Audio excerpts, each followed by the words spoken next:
정부가 거래소 폐쇄안을 잠정 보류했습니다. 대신 가상화폐 실명제를 차질 없이 추진하겠다고 밝혔습니다. 하지만 16일 김동연 경제부총리 겸 기획재정부 장관은 거래소 폐쇄 여부에 대해 살아있는 옵션이라고 언급.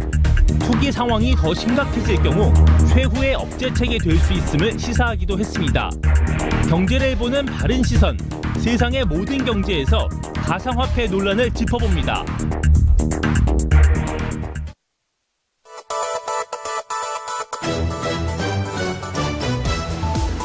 1월 16일 화요일 장윤선의 이슈파이터 지금부터 시작하겠습니다.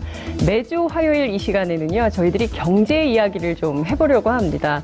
굉장히 복잡하고 딱딱한 경제 대신에 재밌고 쉬운, 그리고 알고 나면 점점 더 쑥쑥 빠져드는 경제 이야기를 이번 주부터 시작을 하려고 하는데요. 경제를 보는 바른 시선, 세상의 모든 경제, 저희들이 줄여서 세모경 이렇게 부르려고 합니다. 세모경이 오늘부터 시청자 여러분들을 새롭게 찾아갑니다. 세모경 첫 번째 순서를 함께해 주실 최고의 전문가, 고수 두 분을 저희가 모셨습니다. 섭외가 정말 어려웠습니다. 한겨레 신문의 정남구 논설위원님 모셨습니다. 어서 오십시오. 네, 안녕하십니까. 네, 정말 어려웠어요. 결제를 몇 번을 거쳤죠? 오늘 보니까 7개 도장이 찍혀 있던데요. 야, 지금 장윤선의 이슈파이터 출연하시려고 결제 도장 7개 받고 나오셨어요. 윤리위원회는 잘 통과하셨습니까? 네. 근데 여러분 아마 지금 말씀을 너무 짧게 하셔서 그러는데 듣다 보면 이 목소리 기억난다 하실 거예요. 굉장히 방송을 많이 하셨죠, 예전에? 네, 예전에 한 7년 정도 주로 라디오 방송에서 예, 했었습니다. 그렇군요. 네. 그러다가 왜 안 하셨어요? 도쿄 특파원으로 제가 나갔었고요. 예. 그 네. 뒤에 돌아와서는 이제 데스크 업무를 많이 해서 예. 그 동안에는 뭐 시간이 아예 없었습니다. 네, 어제 봤더니 이게 방송 출연 새로 하신다고 페이스북에 홍보도 하셨어요. 네. 굉장히 많은 응원 댓글이 올라왔던데요. 오늘 정남구 논설위원님의 팬들이 얼마나 활약하는지 저희가 문자로 좀 확인을 해보도록 하겠습니다. 잘 부탁드립니다. 네, 고맙습니다. 잘 부탁드립니다. 예, 그리고 늘 나오셨던 업계 고수, 이렇게 제가 교수님 부르겠습니다. 신세돈 숙명여대 경제학과 교수님 모셨습니다. 어서 오십시오. 반갑습니다. 네, 교수님 원래 이 자리에 딴 사람이 앉아 있었어요. 네. 오랜만에 출연해 주셨는데요. 오늘 제가 지금 목표를 정했습니다. 그동안 굉장히 얘기가 많이 나왔는데 이 가상화폐 40분만 들으면 완전 정보. 저희가 이제 교수님께 믿고 분석을. 아이고, 제가 뭐 전문가도 아니고. 왜 그러십니까? 예, 외환 금융 전문가시기 때문에요. 저희가 믿고 듣는 코너 될 거라고 생각을 합니다. 시청자 여러분들께서도 함께 하실 수 있으십니다. 샵 5400 그리고 TBS 앱으로 다양한 의견 보내주시면 좋겠습니다. 현재 열려있는 생방송 또 코너가 있거든요. 유튜브, 페이스북 라이브로도 여러분 함께 하실 수 있으시니까요. 주변에 널리 많이 알려주셔서 함께 하실 수 있으면 좋을 것 같습니다. 본격적으로 얘기를 좀 시작하겠습니다. 이 용어도 지금 통일이 안 된 것 같아요. 네. 그리고 굉장히 얘기는 많이 나왔는데 얘기는 무성하고 무수한데 뭔가 정리가 좀 잘 안 되고 있어서 저희가 이 주제를 좀 정했습니다. 마침 또 오늘 아침에 김어준의 뉴스공장에 김동연 경제부총리가 출연을 하셔가지고 이 문제를 좀 짚었기 때문에 저희가 좀 더 심화해서 분석을 좀 시청자 여러분들께 해드리려고 합니다. 용어부터 좀 설명을 해야 될 것 같아요. 비트코인, 암호화폐, 가상화폐, 가상통화 종류가 네. 굉장히 많습니다. 이게 다 같은 겁니까? 틀린 그렇죠. 겁니까? 어떻게 보느냐에 따라서 어떤 용어를 쓰느냐에 따라서 사실 철학이 다른 거죠. 네. 우선은 뭐라고 부르든지 간에 이게 블록체인 기반의 것이죠. 블록체인을 기반으로 한 것인데 네. 가상화폐라고 그동안 많이 써왔습니다. 이거 네. 최초에 우리가 쓰던 용어인데요. 네. 가상화폐라고 할 경우에 뭐가 좀 문제가 생기냐면 전자화폐. 전자화폐. 이런 것과 좀 구분이 되지 않는다. 그런 예. 것과 합쳐서 얘기한다 그래서 지금은 암호화된 화폐, 암호화된 암호화폐라는 표현을 외국에서는 많이 씁니다. 그래서 크립토커런시라고 네. 하죠. 크립토커런시. 네. 그런데 우리 정부는 좀 다른 네. 단어를 씁니다. 우리 정부의 공식 단어가 있습니까? 정부는 가상통화라고 하죠. 이건 정부는? 화폐로 인정하지 않기 때문에 화폐라는 표현을 쓰기가 곤란하다. 그렇게 얘기하는데 그렇다고 하더라도 통화라는 표현은 또 걸린다.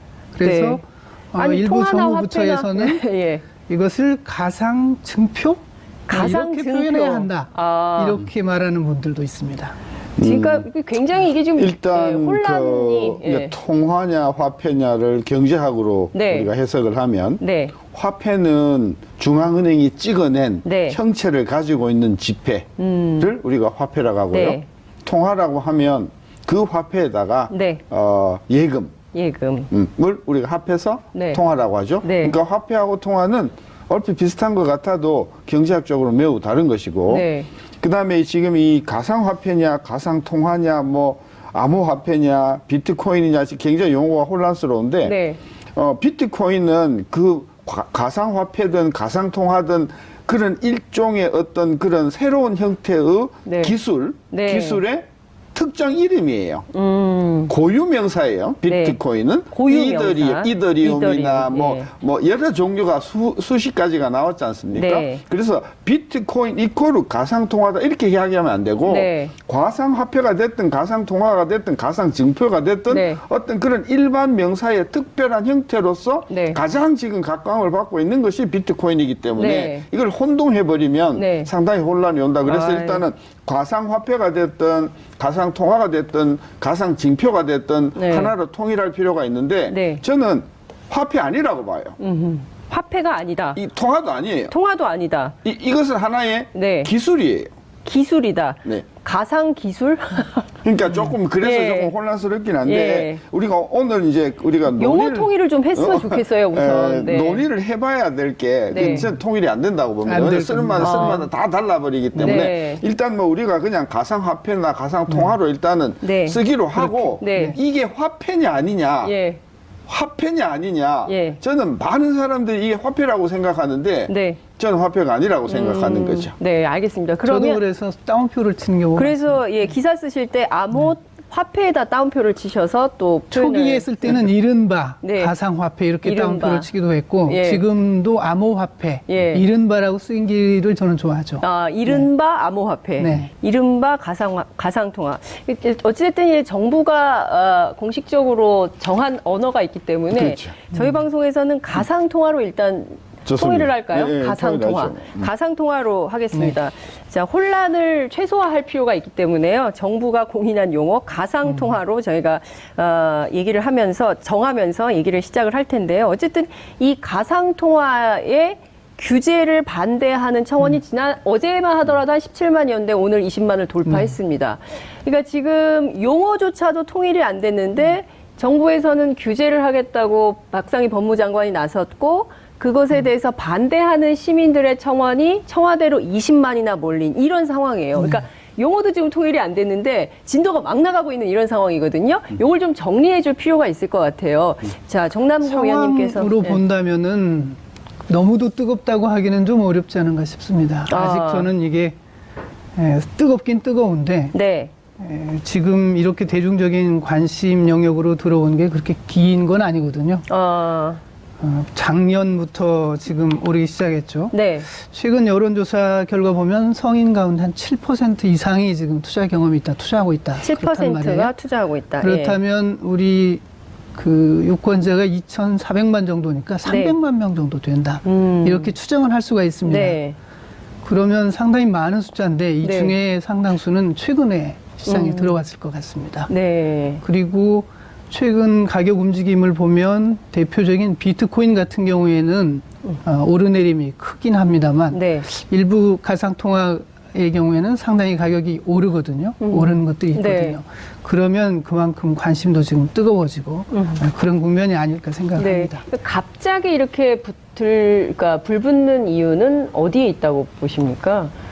일단은 비트코인이든 또는 뭐 그와 경쟁 관계에 있는 가상통화의 시장 가격이 굉장히 많이 올랐죠. 시장 가격이. 시장 가격이 많이 오르니까 네. 뭐 그게 300만인지 500만인지 뭐 150만인지 정확하지는 않으나 네. 왜냐하면 통계가 국내뿐만이 아니라 해외를 통해서 들어가는 네. 사람들이 많기 때문에 이렇게 특히 한국 분들이 관심이 많은 것은 네. 이거 돈 벌 수 있는 기회다고 생각하는 것 같아요.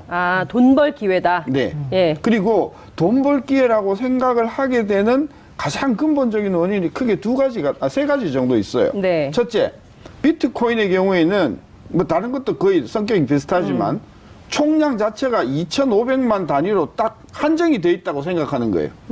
더 안 늘어난다는 거죠. 네. 그러니까 사람들이 몰리면 몰릴수록 네. 그 소위 말하는 그 비트코인의 총량 자체가 딱 픽스가 돼 있으니까 네. 느릴 수가 없으니까 네. 아 이거는 계속해서 가격이 올라간다는 그런 어떤 희소성에 대한 믿음이 하나 있고요. 네. 또 하나는 이게 보안이 철저히 잘 된다. 예. 라고 생각을 하는 것이죠. 예. 그게 이제 블록체인인데 네. 그런 어떤 보안성에 대한 어떤 신뢰가 있고요. 세 번째로는 저는 이게 이제 문제가 되는 거라고 생각하는데 이게 화폐라고 생각하는 거 사람들이 가치가 있는 뭐라고 생각하는 거예요. 금처럼. 네. 예. 근데- 투자하면 오른다. 그렇죠. 묻어두면 돈이 된다. 금인데 네. 저는 오면서 이런 생각을 했어요. 금을 놓고 네. 금을 뭐 조만한 뭐 한 100만 원어치 금을 놓고 네. 주변에다가 거울을 무한대로 거울을 많이 뭐 한 서너 개로 이렇게 만들면 네. 상이 네. 계속해서 중복해서 생기면서 아. 그 금이 많아지는 것 같이 보이잖아요. 네. 저는 그것이다. 따라서 가치가 있는 것이 아니고 실제로는 허상인데 네. 이게 통화라고 생각을 하고 네. 가치가 있는 통화라고 생각을 하고 예. 한도가 정해져 있다고 생각하고 예. 보완이 되니까 우리 국민들은 아 이건 무한대로 예. 앞으로 가치가 올라갈 수 있는 가능성이 있다고 생각을 하고 지금 뭐 그냥 벌떼처럼 몰려드는 상황이라고 봐서 네. 저는 이것이 굉장히 투기적인 성격이 있다.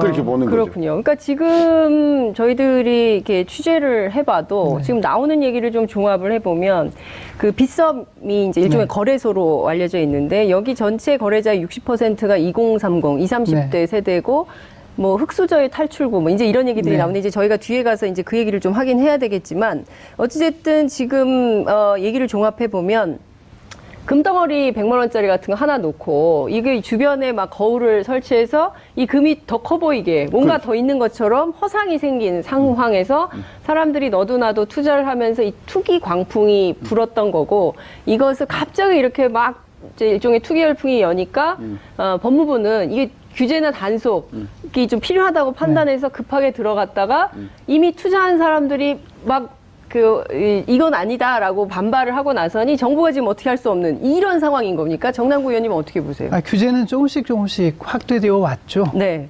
정부가 ICO라고 해서 네. 암호화폐, 가상통화의 그 발행을 통해서 돈을 모으는 이런 일들을 하지 못하게 했습니다. 또 금융회사들이 이 비트코인과 같은 가상통화를 네. 보유하고 거래하는 것을 못하게 했죠. 네. 뭐 보유해도 자산으로 인정하지 않으니까요. 그렇게 했고 지금 실명제 네. 이제 확대 본격화하고 있죠. 네. 이러저러한 규제를 했고 또 과세도 검토하고 있습니다. 그런데 지금 움직임을 보니까 네. 이렇게 해서는 제대로 규제가 안 되겠다. 나중에 심각한 문제가 생기겠다. 그런 차원에서 이제 아예 거래 금지까지도 검토를 하게 된 국면에 이른 것이죠. 예. 네. 지금 그러니까 오늘 경제부총리께서 그 뉴스공장에 출연하셔가지고 한 말씀이 바로 그 얘기거든요. 그러니까 이를테면은 거래 금지도 하나의 카드로 생각을 하고, 그러니까 살아있는 옵션이다. 가상통화 거래소 폐쇄가 살아있는 옵션이다. 이제 이런 입장을 밝힌 것인데요. 지금 말씀 주신 대로 거래 실명제를 도입해서 투명성을 강화하고, 그리고 또 자금이 어떻게 이동하는지, 혹시 뭐 문제되는 자금이 있는지 없는지 그런 자금의 흐름, 출처를 좀 조사를 하고, 그리고 이제 세금을 이제 내게 하는데 외국도 지금 세금을 내게 하는 제도가 있는 것 같아요. 그래서 이게 그 일종의 이제 거래세, 양도소득세 이제 두 가지를 부과하는 방향에 대해서 정부가 검토 중인 걸로 알려져 있는데요. 자, 이렇게 하면 이게 좀 잦아들까요? 교수님 어떻게 전망하십니까? 일단 그걸 떠나서 네. 그 투자가들이 가상 통화에 대한 비정상적인 어떤 이런 투기 행위를 네. 규제를 해야 되는가? 전 이 문제를 우리가 조금 심도 있게 논의해야 된다고 봅니다. 예를 네. 들면요. 네. 피카소의 그림이 천문학적인 돈으로 팔리거든요. 네.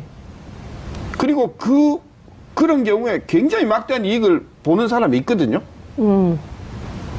그러면 그 문제를 우리가 규제를 하고 거래를 금지시켜야 되는가? 그건 아니지 않는가? 네. 저는 그런 관점에서 이 부분은 이런 문제를 네.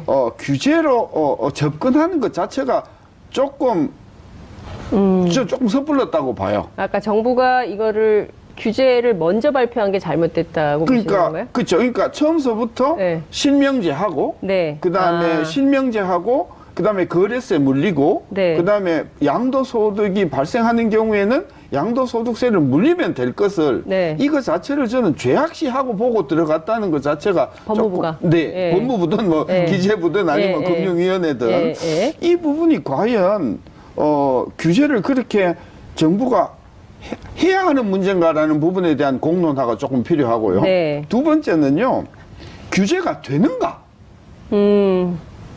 사람들이 이거 규제를 피해갈 수 있는 방법이 과연 없는가? 네. 저는 그런 차원에서 네. 규제가 이게 과연 돼야 되는가? 다시 말하면 뭐 심지어는 거래소 폐쇄까지 이야기가 나올 정도로 네. 이게 좀 발끈하는 그런 어떤 그 정부의 반응을 보고서 뭐가 생각이 났냐 하면 유치원에서 영어를 가리키는 것을 네. 금지시키겠다 했다가 화들짝 고치는 것을 보고 네. 이 정부의 그 어떤 그 반응이라는 게 항상 너무 이렇게 충동적이고요. 깊이 생각해 보지 않고요. 네. 그다음에 과연 정부가 어떤 조치를 내놨을 때 그것이 가능한가, 유효한가라고 하는 여부에 대해서 네. 별로 생각을 하지 않고 정부가 그냥 뭐 밀어붙이면 알겠습니다. 다 되는 되는 것- 이런 생각을 많이 한 것 같아요. 지금 그러니까 정부가 그러니까 현실적으로 제기되는 이슈들에 대해서 뭐 거래세도 물리고 투명성을 강화하는 조치들을 만들어 가고 이렇게 가면 될 것을 갑자기 죄악시하면서 나오니까 오히려 반발을 더 크게 부르는 거 아니냐 이런 말씀을 그 전에 주셨어요. 이걸 규제를 해야 되는가 하는 부분에 대한 대해서 어떤 부분이 검토도 있어야 이제 된다는 필요한 거죠. 거고요. 자, 정남구 상황- 의원님 어떻게 보세요? 상황을 좀 층위로 나눠볼 필요가 있습니다. 네. 이게 과연 어떤 현상인가? 예, 그거에 구분해서. 따라서 이제 정부의 대처가 달라질 텐데요. 네. 중국이나 러시아 같은 데서는 아예 금지를 하죠. 고민이 우리보다 좀 큰 다른 영역이 있을 겁니다. 왜냐하면 여기는 국가가 경제에 대해서 아주 깊숙이 개입하고 통제하는 나라들입니다. 그렇죠. 특히 중국 같은 경우에는 이 가상통화가 자본 유출에 활용된다는 점을 굉장히 염두에 두고 예. 강경한 조치를 취한 것 같고요. 네. 미국이나 일본, 독일 이런 나라들 보면 그렇게 강력한 규제는 하지 않습니다. 네. 일단 거래도 허용하고 네. 과세를 하고 이런 쪽인데요. 네. 우리나라에서는 지금 이걸 어떻게 볼 건가? 일단 투자로 본다면은 네. 규제를 할 이유가 별로 없습니다. 그렇죠. 그다음에 이제 네. 투기로 본다면 네. 어떻게 투기적 행위를 완화할 것인가, 그로 인한 피해를 줄일 것인가에 대한 고민을 할 수 있죠. 네. 그에 걸맞은 조처를 할 수 있을 겁니다. 그런데 조금 더 넘어가서 이것이 복권이나 도박과 같은 일이다. 네. 라고 한다면, 그렇게 본다면은 규제는 더욱 강화될 것입니다.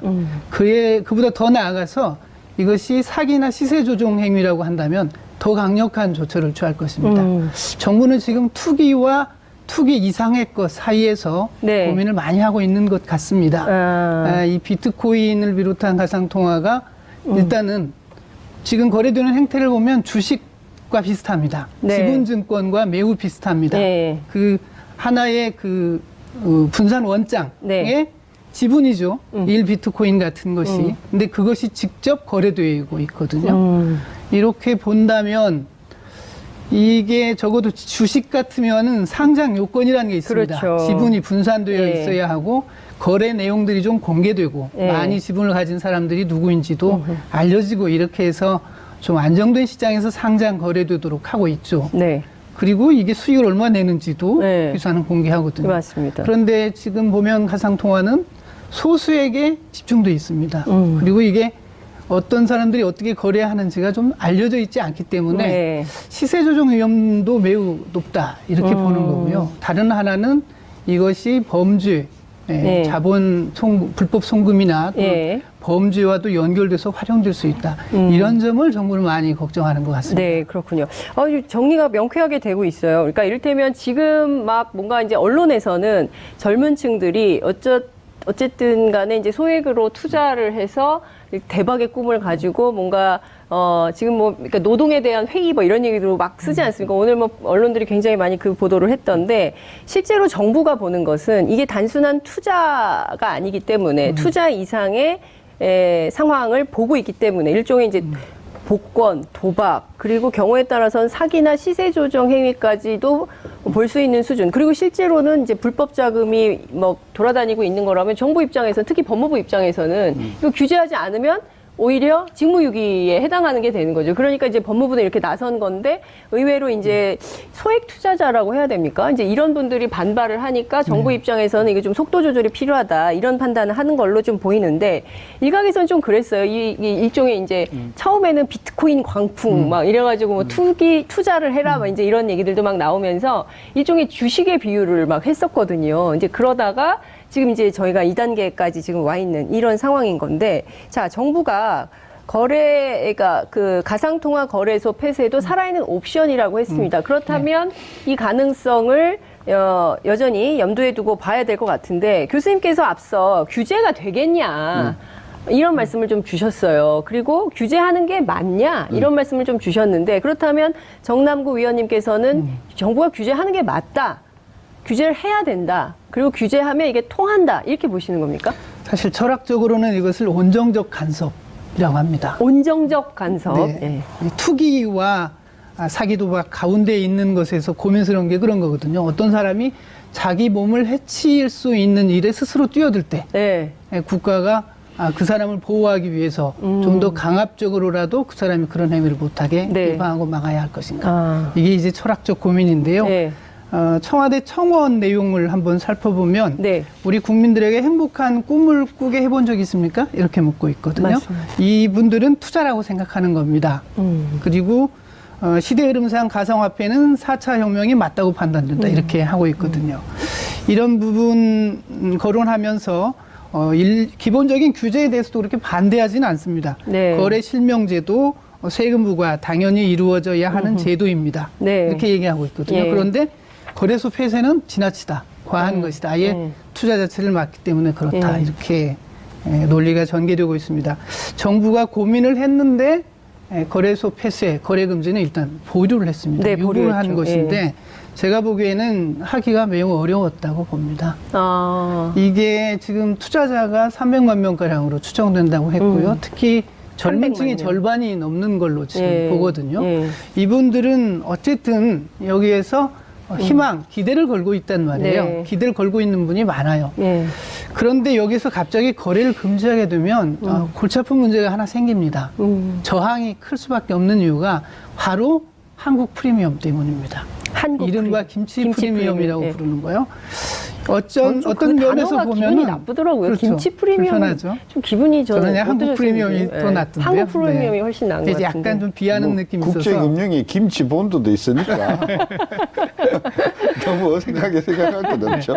네. 어쨌든요, 이 프리미엄이 네. 이 우리 시장에서 그만큼 가상 통화에 대해서 네. 구매력이 의욕이 강하다, 투자 열기가 강하다, 이걸 네. 보여주는 것이기도 하지만 예. 동시에 만약에 우리가 거래소를 폐지한다면, 네. 거래를 금지한다면 이게 순식간에 사라지게 되는 겁니다. 그래서 언제 뛰어들었던지 간에 네. 지금 작게는 20%, 높게는 50%까지 네. 형성이 되고 있는 이 프리미엄이 네. 소멸하기 때문에 그렇죠. 투자자들 입장에서는 아무것도 하지 않고 돈을 잃게 되는. 돈을 잃는 그런 네. 느낌이 들죠. 예. 그래서 이 김치 프리미엄, 한국 프리미엄이 줄어들지 않으면 쉽게 또 이거 거래 금지하기 어렵습니다. 그러니까 정부도 그런 부분을 크게 고민한 것 같습니다. 그래서 정부 입장을 보면 네. 이 프리미엄이 점차 해소돼 가면 예. 그 뒤 다음 단계로 거래 금지, 거래소 폐쇄도 예. 고민한다. 예. 이런 이야기가 나오고 예. 있습니다. 그러니까 제가 참 그 연일 보도되는 이제 신문 내용을 보면서 참 답답한 마음이 좀 들었는데요.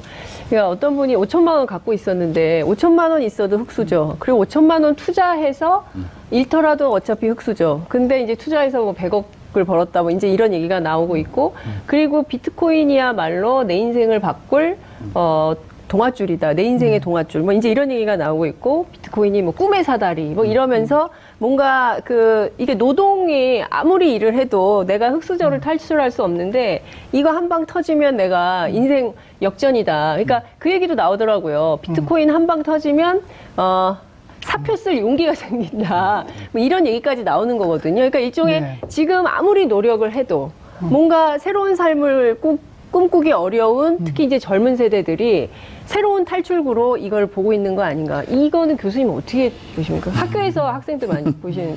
비정상적인 거죠. 그러니까 우리 사회가 뭐 소위 헬조선이라고 할 만큼 네. 젊은이들에게 소망과 희망, 소위 말하는 건전한 어떤 희망을 주지 못하는 한국 사회의 병적인 증세인데요. 아까 이제 우리 정 위원께서 네. 본정적 간섭이라고 했는데 정부가 어떤 이런 그 도박성이 아주 따라서 이 국민들이 글로 빠질 가능성이 큰 부분에 대해서는 정부가 나서야 된다고 하는 저는 그 논거도 네. 받아들이기가 좀 힘든 게요. 아하. 그렇다면 로또, 예. 그렇다면 강원랜드, 그건 당연히 폐지를 했었어야 되죠. 그러니까 저는 본인이 책임을 가지고 잘못된 정보나 잘못된 어떤 인식하에서 그 투자나 또는 투기를 막는 어떤 정부의 어떤 정보 제공 역할만 하면 충분한 것이지.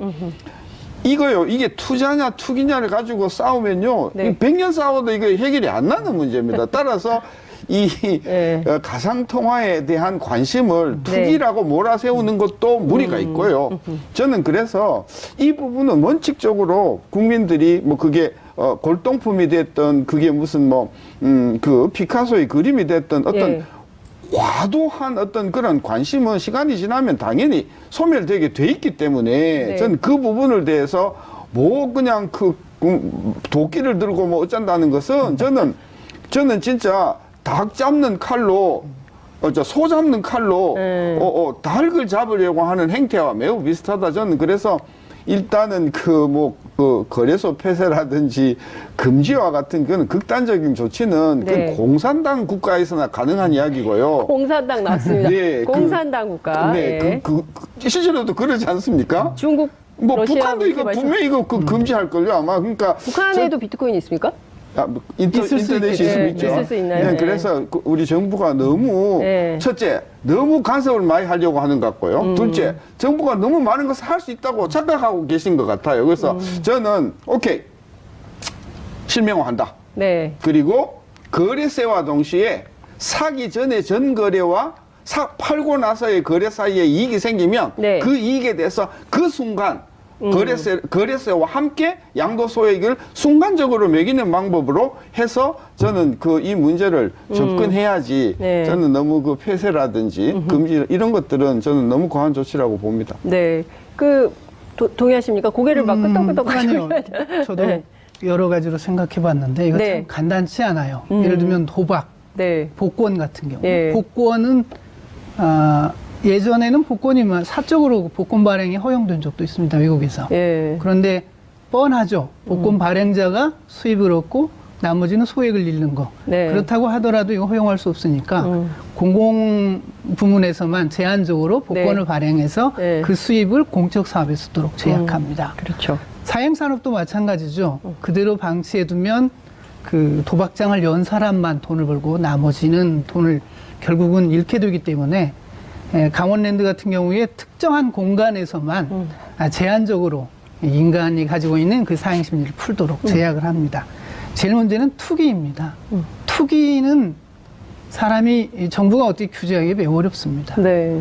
다만 이제 투기에 덧붙여서 추가적으로 투자자를 보호해야 되는 그런 사안이 있을 때가 고민거리인데요. 네. 사실 이 블록체인과 관련된 산업이 네. 이렇게 출발을 했다면 아무 문제가 없었을 겁니다. 예를 들어서 기업이 블록체인 기반으로 새로운 기술을 구현해서 네. 새롭게 효율성을 창출하고 네. 그걸 기반으로 해서 수익 가능성을 열고 그것을 주식으로 평가받는다면 네. 사실 아무런 문제가 없었을 것입니다. 네. 물론 그때도 신기술이기 때문에 네. 투자 열기가 굉장히 확산되었을 수는 있죠. 네. 그러나 지금처럼 아예 이 하나의 그 분산 원장에 네. 코인이라고 하는 이름으로 이렇게 예. 주식처럼 거래되는 일은 아니었을 텐데 네. 이 부분은 사실 저희가 처음 맞는 상황이기 때문에 단순 명쾌하게 답을 내리기는 매우 어렵지 않나 저는 생각을 합니다. 그러니까요. 왜 제일 어려운 거 이게 거래 금지기는 어렵습니다. 네. 심정적으로 어려운 게 네. 우리는 시장 경제를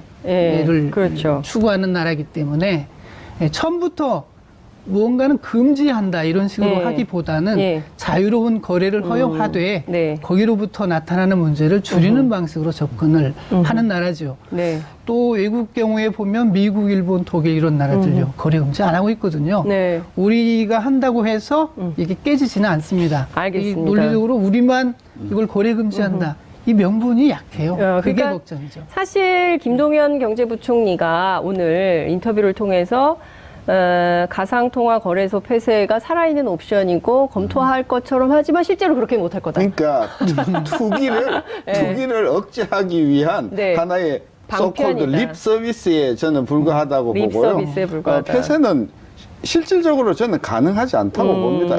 기술적으로 가능하지 네. 않다고 봅니다. 그러니까 좀 이런 말씀을 좀 비유가 적정한지는 모르겠는데 꿈을 꾸면 저희가 로또를 사지 않습니까? 그 로또가 당첨되지 않을 가능성이 높다는 걸 알면서도 사거든요. 그렇죠. 예, 그리고 또 다른 사람에게 이제 몰아주는 거예요. 그래서 그 비트코인 역시도 가상통화 역시도 흑수저가 흑수저 몰아주기다. 이런 얘기를 하더라고요. 그러니까 적합한 비유인지는 모르겠지만 이제 그런 얘기들이 나오고 있다는 점인데 문제는 어쨌든 이제 여러분 좀 정리가 되시죠. 그동안 저 굉장히 복잡하고 막 어려웠었는데 교수님 그리고 또 우리 그 정남구 논설위원님 말씀을 들으니까 머릿속으로 싹 정리가 좀 되는 것 같아요.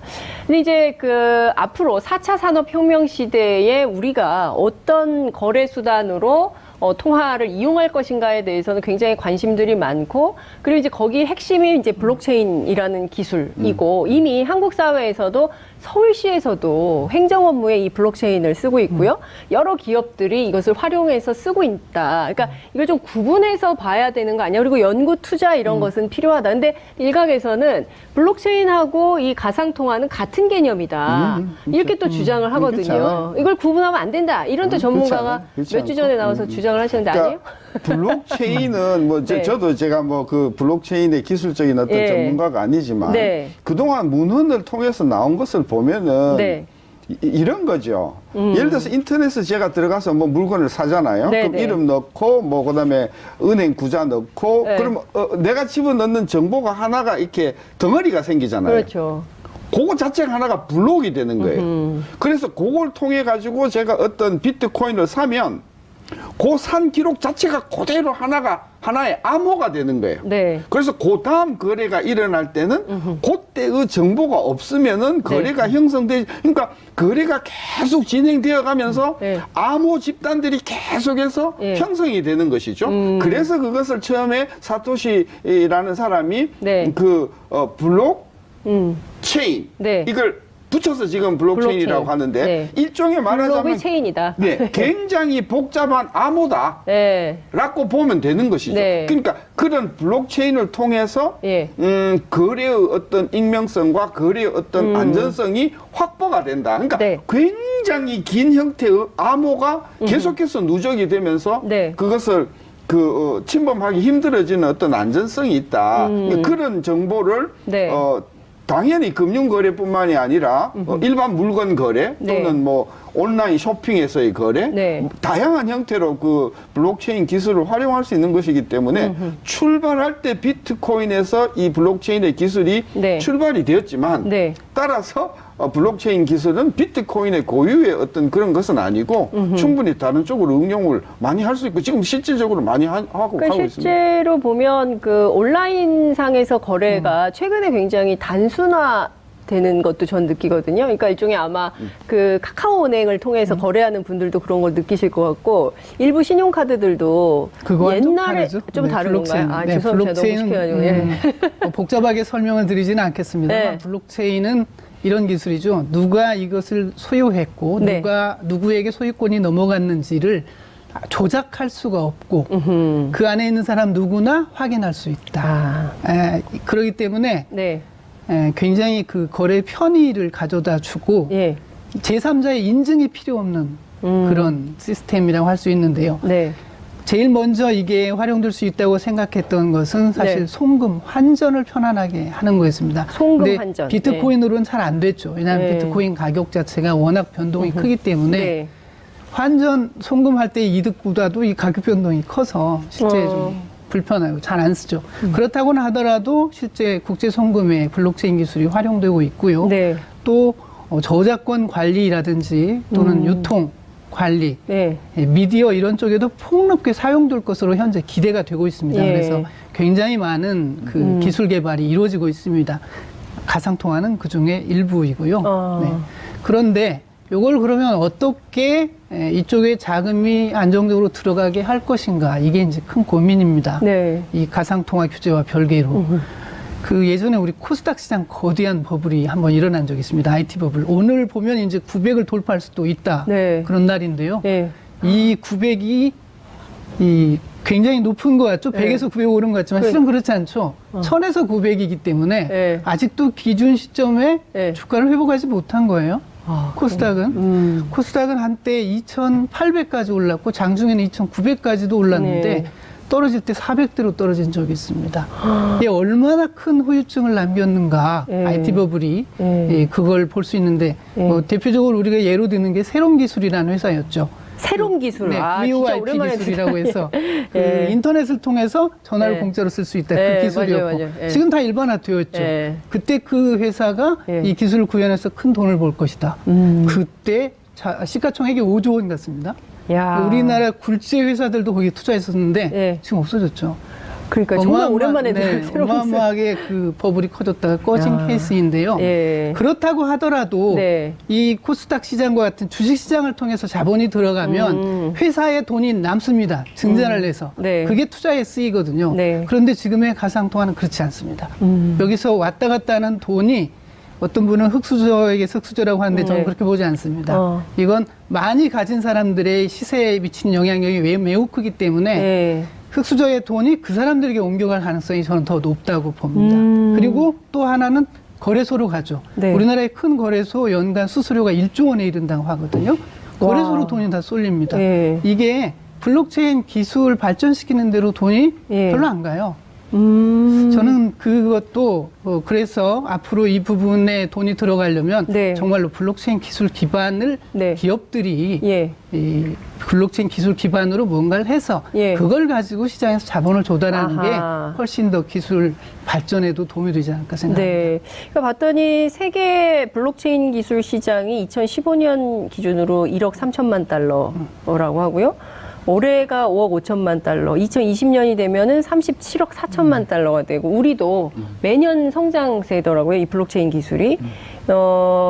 해마다 61.5%씩 성장을 한다는데, 이 블록체인도 사실은 교수님께서 설명을 해주시고, 또 우리 그 논소리원님께서 설명을 해주셨지만, 이게 좀 어려워요, 딱딱하고. 그래서 좀 교수님 쉽게 학생들한테 설명해 주시는 것처럼, 그러니까 이게 지금 단순하게 송금, 환전 이런 것뿐만 아니라 우리 일상 속에 막 다 퍼져 가게 될 거라는 거잖아요, 그죠? 그러니까 제가 이해하는 블록체인의 핵심은요. 네. 이게 일종의 암호 체계라는 거죠. 네. 암호 덩어리라는 거죠. 암호 덩어리. 암호 덩어리인데 한 번 거래가 일어날 때마다 암호가 계속해서 추가되는 네.